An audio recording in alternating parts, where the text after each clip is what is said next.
ದಿನಾಂಕ 13/8/2025 ಮಾತು ತಪ್ಪಿದ ಗ್ಯಾರಂಟಿ ಸರ್ಕಾರ ಎರಡನೇ ದಿನಕ್ಕೆ ಕಾಲಿಟ್ಟ ಆಶಾ ಕಾರ್ಯಕರ್ತೆಯರ ಧೀರದತ್ತ ಅಹೋರಾತ್ರಿ ಪ್ರತಿಭಟನಾ ಧರಣಿ.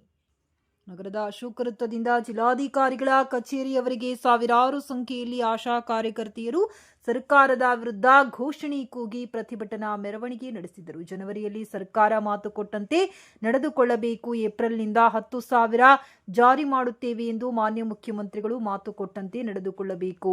ಆಶಾ ಕಾರ್ಯಕರ್ತೆಯರಿಗೆ ಮೌಲ್ಯಮಾಪನ, ಜನಸಂಖ್ಯೆ ಅನುಗುಣವಾಗಿ ಆಶಾ ಕಾರ್ಯಕರ್ತೆ ಕೆಲಸದಿಂದ ವಜಾಗೊಳಿಸುವ ಇನ್ನಿತರ ಆಶಾ ವಿರೋಧಿ ಆದೇಶಗಳನ್ನು ಕೂಡಲೇ ಹಿಂಪಡೆಯಬೇಕು. ಇನ್ನಿತರ ಬೇಡಿಕೆಗಳಿಗೆ ಆಗ್ರಹಿಸಿ ಧರಣಿಯನ್ನ ಕರ್ನಾಟಕ ರಾಜ್ಯ ಸಂಯುಕ್ತ ಆಶಾ ಕಾರ್ಯಕರ್ತೆಯರ ಸಂಘದ ನೇತೃತ್ವದಲ್ಲಿ ಮುನ್ನಡೆಸಲಾಗುತ್ತಿದೆ. ಜಿಲ್ಲಾಧ್ಯಕ್ಷ ಶರಣು ಗಡ್ಡಿ ಆಗ್ರಹಿಸಿದ್ದಾರೆ. ಜಿಲ್ಲಾ ಕಾರ್ಯದರ್ಶಿ ಕೌಶಲ್ಯ ಅಹೋರಾತ್ರಿ ಧರಣಿಯಲ್ಲಿ ಆಶಾ ಕಾರ್ಯಕರ್ತೆಯರ ಸಂಘದ ಜಿಲ್ಲಾಧ್ಯಕ್ಷರಾದ ಶರಣು ಗಡ್ಡಿ, ಕೌಶಲ್ಯ ದೊಡ್ಡಗೌಡರ್, ಜಿಲ್ಲಾ ಕಾರ್ಯದರ್ಶಿಗಳು ಶಾರದಾ, ಗೀತಾ, ರಾಧಾ, ಶರಣಮ್ಮ, 800ಕ್ಕೂ ಹೆಚ್ಚು ಕಾರ್ಯಕರ್ತೆಯರು ಭಾಗವಹಿಸಿದ್ದರು.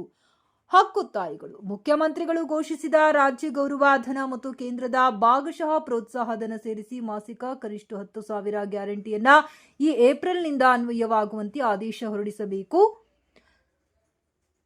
ಬಿಸಿ ಊಟ ಕಾರ್ಯಕರ್ತರಿಗೆ ಅಂಗನವಾಡಿಯಲ್ಲಿ ರಾಜ್ಯ ಬಜೆಟ್ನಲ್ಲಿ 1,000 ಪ್ರೋತ್ಸಾಹಧನ ಹೆಚ್ಚಳ ಮಾಡಿದಂತೆ ಎಲ್ಲಾ ಆಶಾ ಕಾರ್ಯಕರ್ತರಿಗೂ ಸಹ ಹೆಚ್ಚಳ ಮಾಡಬೇಕು. ಈ ಹೆಸರಲ್ಲಿ ಯಾವುದೇ ಆಶಾ ಕಾರ್ಯಕರ್ತೆಯರನ್ನ ಕೆಲಸದಿಂದ ತೆಗೆಯಬಾರದು. ಅವೈಜ್ಞಾನಿಕ ಆಶಾ ಕಾರ್ಯಕರ್ತೆಯರ ಕಾರ್ಯನಿರ್ವಹಣಾ ಮೌಲ್ಯಮಾಪನ ಕೈಬಿಡಬೇಕು. ನಿವೃತ್ತ ಆಶಾಗಳಿಗೆ ಪಶ್ಚಿಮ ಬಂಗಾಳ ಮಾದರಿಯಲ್ಲಿ ಇಡಿಗಂಟು ನೀಡಬೇಕು. 2025 ಜೂನ್ ಜುಲೈನಲ್ಲಿ ಕೇಂದ್ರ ಸರ್ಕಾರ ಹೆಚ್ಚಿಸಿದ ಪ್ರೋತ್ಸಾಹಧನವನ್ನ ರಾಜ್ಯದಲ್ಲಿ ಜಾರಿಗೊಳಿಸಬೇಕು ಎಂದು ಇನ್ನು ಮುಂತಾದ ಬೇಡಿಕೆಗಳನ್ನ ಇಟ್ಟು ಆಗ್ರಹಿಸಿದರು. ಮಾತು ತಪ್ಪಿದ ರಾಜ್ಯ ಸರ್ಕಾರ